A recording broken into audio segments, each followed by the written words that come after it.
Olá pessoal, bem-vindo a mais uma aula. Enfim, chegamos à aula de número 17, com o tema principal formalizando o conceito de funções. Logo, utilizaremos o conceito primário de relações que vimos na nossa conversa anterior para formalizar o conceito de função, uma ferramenta matemática de grande utilização nas ciências em geral.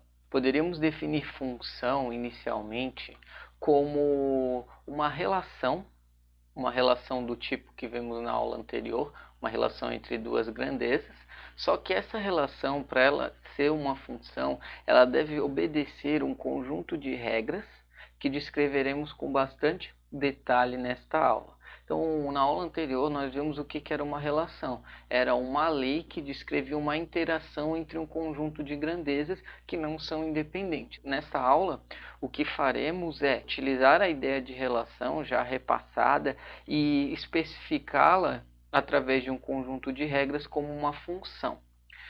Como vimos anteriormente, uma relação ela era um subconjunto do produto cartesiano entre dois conjuntos A e B, que estou querendo dizer que a relação ela estava contida em todas as possibilidades de relações entre o conjunto A e B, tal que se x pertencente ao conjunto A estaria associado a um y pertencente ao conjunto B a partir de algum critério. Vimos o critério estabelecido por nós, que era relacionar a quantidade de dias trabalhados em relação ao valor gasto de passagem para a locomoção ao trabalho durante uma semana. Perceba que agora eu troquei as variáveis g e d por y e x, pois na matemática é convenção nós utilizarmos y e x. E depois, quando formos trabalhar com determinado problema, nós especificarmos o que representa y e x naquela dada situação. Nós vimos ainda que o conjunto A ele era composto pelos dias trabalhados em uma semana normal, seja um dia, 2 dias, 3 dias, 4 dias ou 5 dias, supondo que essa pessoa folgue no final de semana.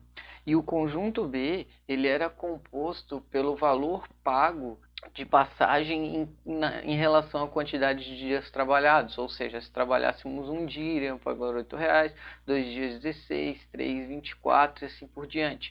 O que vemos então é que o produto cartesiano, ou seja, todas as possibilidades de relação entre o conjunto A e B estaria expressa por esses pontos aqui em azul. Só que a partir do momento que nós desenvolvemos uma lei, essa lei ela irá especificar quais são os pontos que irão pertencer ao nosso conjunto, que chamamos de conjunto relação. Esses pontos, no caso, como vimos, seriam esses pontos aqui especificados por esse círculo preto. Assim, o que faremos agora é enunciar quais são as regras que essa relação, esse conjunto relação, ele deve obedecer para ele ser caracterizado como uma função. A primeira regra a ser analisada quando estamos trabalhando com relações e que ela deve atender para ser uma função é a seguinte: todo elemento x pertencente ao conjunto A deve estar relacionado a pelo menos um elemento y de B, formando um par ordenado xy, tal que esse par ordenado ele pertence à nossa lei de relação f. O que estou querendo dizer com isso é que todos os elementos do conjunto A eles devem possuir um elemento correspondente no conjunto B, ou seja, essa relação ela deve buscar todos os elementos do conjunto A para algum elemento do conjunto B. Então, neste caso, a nossa relação vista de y igual a 8x, ela tem essa capacidade, pois o conjunto A, composto pelos elementos 1, 2, 3, 4 e 5, e o conjunto B, composto pelos elementos 8, 16, 24, 32 e 40, ela consegue pegar todos os elementos de A e relacionar com algum valor pertencente ao conjunto B. Logo, poderíamos dizer que essa relação aqui, y igual a 8x, ela representa sim uma função, Muitas vezes ainda é comum nós utilizarmos, ao invés de y para expressar uma função, a expressão f de x. Então perceba que existe uma equivalência entre escrever y igual a 8x, isso seria equivalente a escrever também f de x é igual a 8x. Do outro modo, perceba que se utilizássemos a mesma relação trabalhada no exemplo anterior, f de x igual a 8x, mas dessa vez acrescentássemos um valor ao conjunto A, acrescentamos o número 6, ou seja, vamos supor que essa pessoa também trabalhasse no sábado, certo? E daí a quantidade de dias trabalhados ao longo de uma semana poderia chegar até 6. Nesse exemplo, então, será que se nossa relação f de x igual a 8x, ela continuaria expressando uma função? Ou seja, será que f de x agora, para esses dois conjuntos, ela consegue satisfazer esse primeiro critério, que é para todo elemento x pertencente a A deve estar relacionado a pelo menos um elemento de y pertencente a B? Perceba que, de acordo com a nossa relação, nós sabemos que os elementos 1 estariam relacionados com 8, o 2 com 16 e assim por diante, como vemos aqui nessas flechinhas. Só que o elemento 6, na medida que f de x, quando x é igual a 6, seria obtido da seguinte maneira, fazendo 8 vezes 6 e tendo como resposta o número 48, observe que esse valor 48, ele não existe no conjunto B. Logo, esse valor 6, pertencente ao conjunto A, ele não possuiria uma correspondência no conjunto B, pois o conjunto B não possui o elemento 48. Logo, a partir do momento que nós ampliamos o nosso conjunto A, acrescentando a quantidade 6, essa função f de x, para este caso, com esses dois conjuntos aqui, ela não pode mais representar uma função, pois alteramos o conjunto A, acrescentando o valor 6, e o primeiro critério já não é mais atendido. O segundo critério que uma relação deve atender para ela poder ser chamada de função é este daqui. Para todo elemento x pertencente a A, deve estar relacionado a um elemento y pertencente a B, que poderá ser repetido, formando um único par ordenado x e y pertencente à função f, ou à lei f. O que eu estou querendo dizer com isso é o seguinte: vamos pegar essa função aqui, f de x é igual a 8, ainda com os dois conjuntos A, 1, 2, 3, 4, 5 e B, 8, 16, 24 e 32. Perceba que as flechas nessa situação, a relação entre A e B, seriam essa seguinte: para qualquer valor que eu tivesse de A, eu obteria o mesmo valor para f de x, que é igual a 8, pois a nossa relação ela nos diz que f de x é igual a 8. Ou seja, todas as setas que saem do conjunto A, elas seriam direcionadas ao valor 8. Quando isso acontece, a primeira condição ela é satisfeita, pois não temos nenhum elemento de A que não há uma relação com B. Ainda assim, todo elemento de A ele possui um par ordenado com B, sendo que o elemento y pertencente a B ele pode ser repetido. O que não pode ser repetido é o elemento pertencente a A. Assim, essa relação f de x igual a 8, ou seja, f de x é igual a uma constante, ela atende tanto a primeira e a segunda condição. Então, ela pode ser chamada de função. Um quarto exemplo, ainda nesse sentido de tentar demonstrar se uma relação ela é ou não é uma função, poderia ser expresso dessa maneira. Temos um conjunto A, composto por menos 1, 1, menos 2, 2 e 3, e temos um conjunto B, composto pelos seguintes elementos: 1, 4, 9, 25, 32 e 64. A minha pergunta é: se a relação entre esses dois conjuntos é dada por f de x é igual a x ao quadrado, nesta determinada situação, ela representa uma função? O que devemos fazer para descobrir isso é lembrar os dois critérios que devem ser atendidos para uma relação ser uma função. Então perceba, se fôssemos colocar aqui todos os valores de A e obter a correspondência com os valores de B, perceberíamos a configuração dessa seguinte relação. Ou seja, quando x é igual a 1, f de x também é igual a 1. Quando x é igual a menos 1, f de x também é igual a 1. Quando x é igual a 2, f de x é igual a 4. Quando x é igual a menos 2, f de x também é igual a 4. E quando x é igual a 3, f de x é igual a 9. Como obtemos isso? Somente substituindo esses valores na nossa relação. Perceba assim que o primeiro critério de que todo elemento x pertencente a A ele deve possuir uma correspondência com algum elemento y pertencente a B, ele é atendido. Todos os elementos de A possuem uma correspondência. E o nosso segundo critério, que nos diz que todo elemento de x pertencente a A deve estar relacionado com apenas um y pertencente a B, e este y ele pode ser repetido, ele também é atendido. Basicamente, nesse diagrama de flechas, esse segundo critério nos diz que não pode haver duas flechas saindo de um único elemento de A. Quando isso acontece, a gente não está mais representando uma função. Logo, como podemos perceber, existe uma única flecha saindo de cada elemento de A. Então, essa relação f de x igual a x ao quadrado, ela atende nossos dois critérios e ela pode sim representar uma função.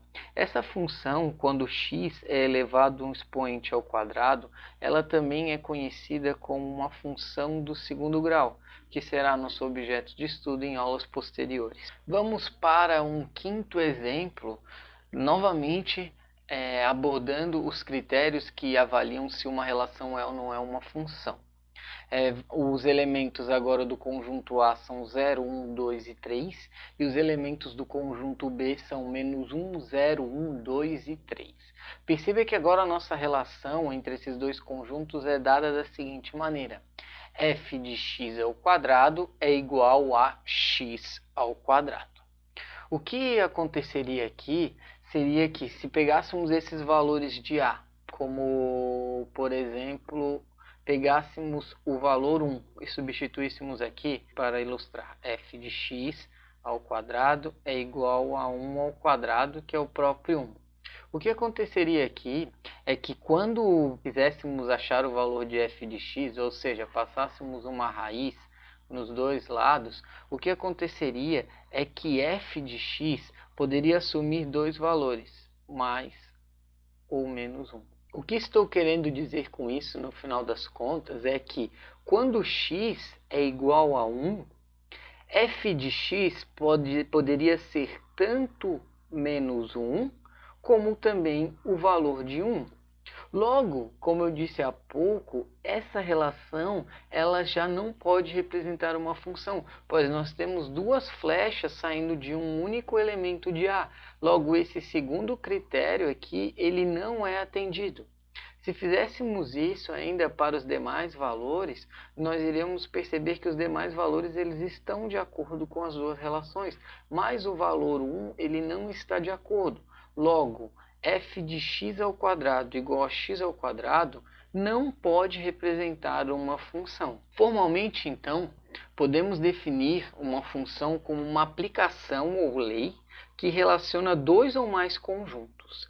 Como estamos utilizando os conjuntos genéricos A, B, uma relação f entre A e B chamada de função se e somente se ela satisfazer aqueles dois critérios que estamos trabalhando até aqui.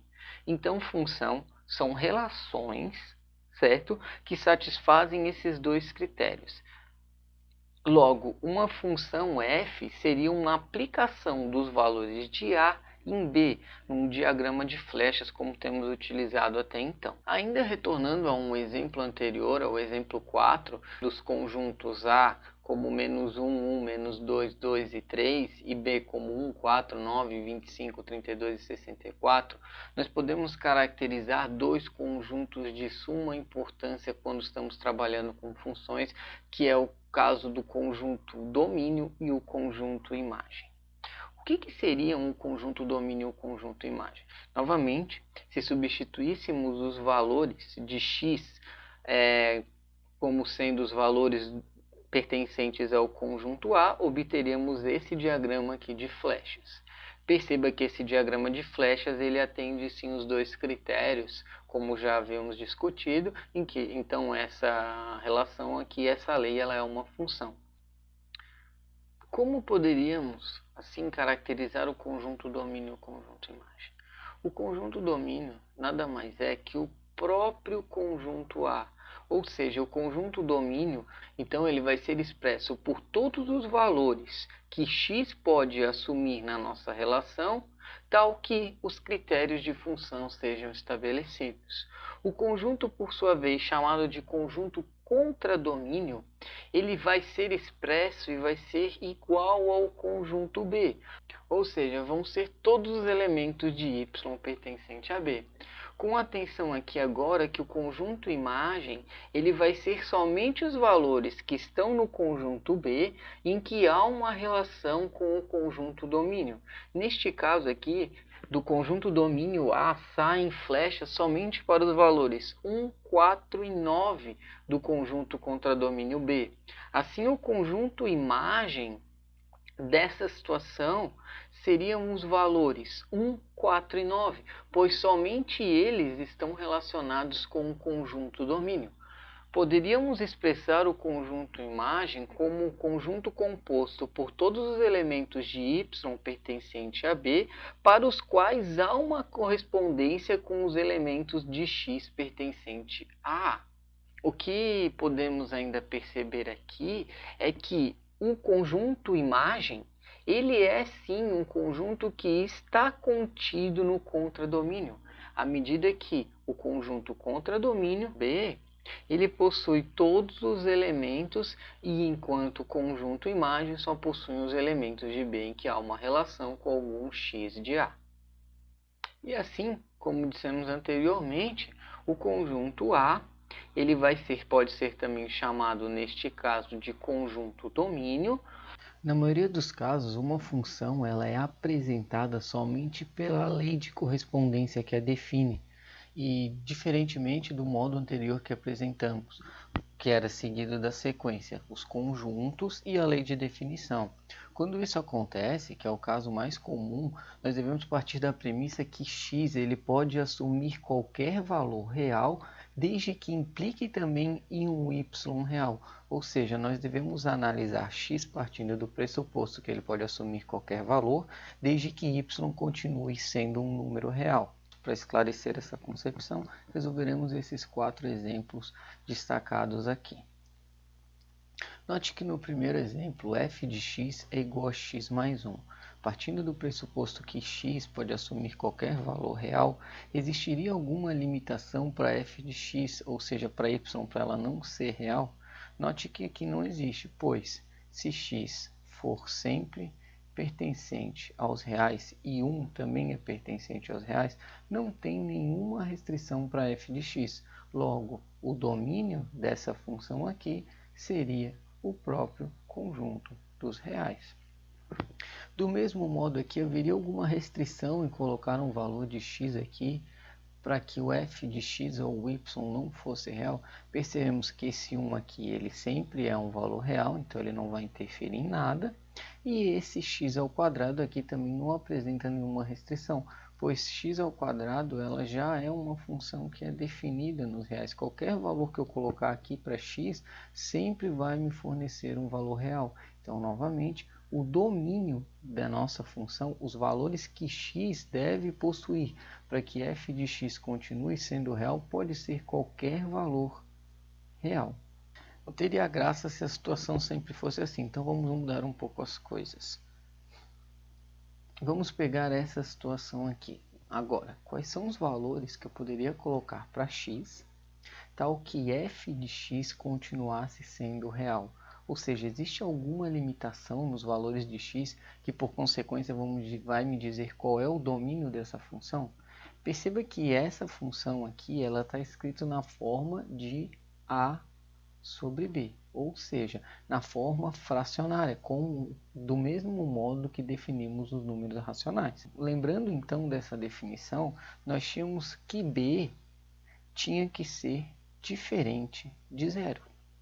Ou seja, nós temos que ter, fazendo uma analogia com essa definição aqui, nós temos que ter que x menos 3 seja diferente de zero, para que esse f de x continue sendo um valor do tipo real.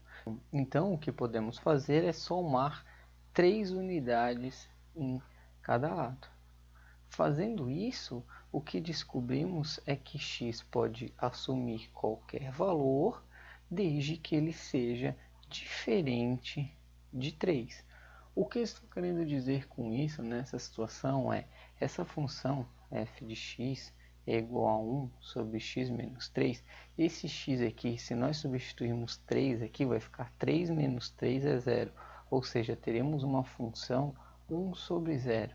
E esse 1 dividido por 0, ele é uma indeterminação matemática.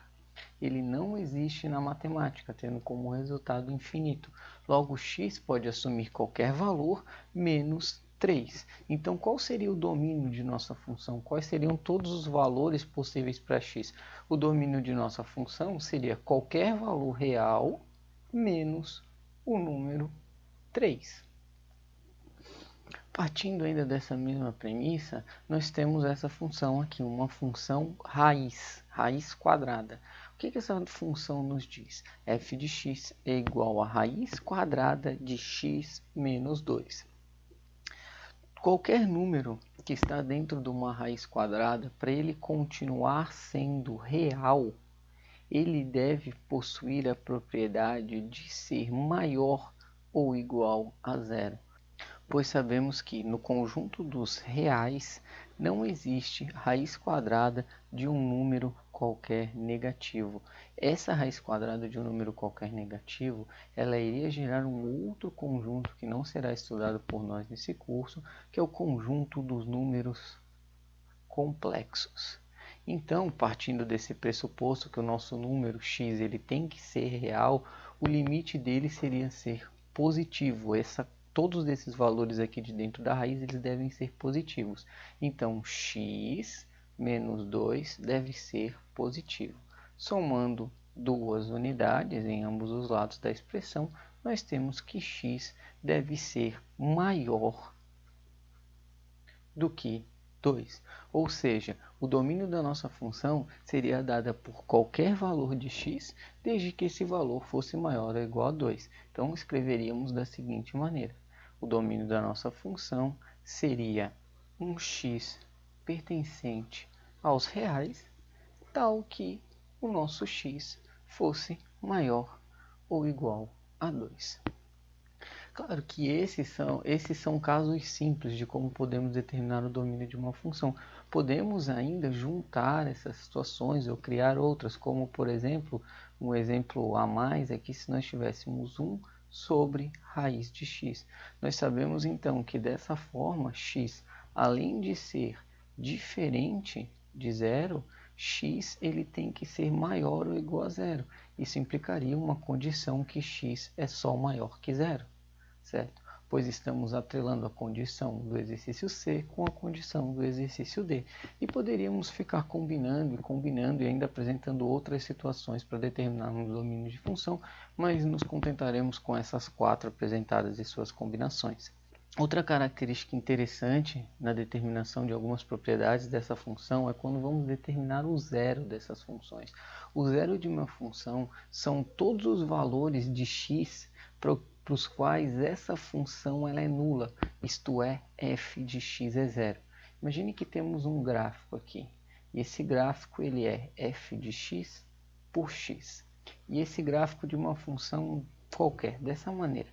Todos esses pontos aqui, onde se vocês olharem f de x ele é zero, pois em todos esses valores não temos altura já que o f de x ele é representado pelo eixo vertical, em todos esses pontos aqui nós teríamos um zero de função. Também é interessante expressar da seguinte maneira, que funções do segundo grau, elas possuem duas raízes. Funções do primeiro grau, elas possuem uma raiz. E assim por diante.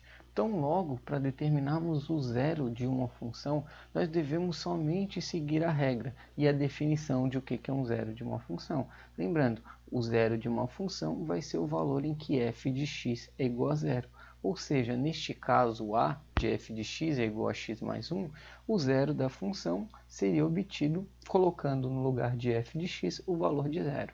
Então, zero é igual a x mais 1. Ou ainda, subtraindo menos 1 em ambos os lados, nós temos que x é igual a menos 1. Como isso é uma função do primeiro grau, como acabamos de falar, só possui uma raiz, e essa raiz, nesse caso, é igual a menos 1.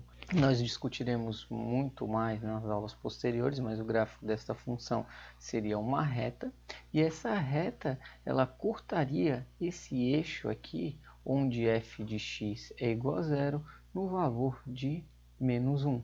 Ou seja, quando x tivesse o valor de menos 1, seria onde ela estivesse cortando esse eixo horizontal. Mais um exemplo, f de x é igual a x ao quadrado menos 4. Ou seja, novamente, devemos pela definição substituir f de x, trocar por zero. Então, zero é igual a x ao quadrado menos 4. Somando 4 unidades em cada lado, nós temos que x ao quadrado é igual a 4. Ou ainda, x é igual, passando a raiz nos dois lados, nós teremos que x é igual a mais ou menos 2. O que é interessante de observar aqui é confirmar o que acabamos de falar, que quando é uma função de segundo grau possui duas raízes, e sempre quando colocamos a raiz em um número positivo, nós temos as duas opções de valor, mais ou menos 2. Logo, se fôssemos pensar num gráfico, mais ou menos, esse gráfico, essa situação, ela está nos dizendo que a nossa função, ela corta o eixo horizontal nos valores de mais ou menos 2. Menos 2 e mais 2, ou seja, são os valores em que f de x é nula.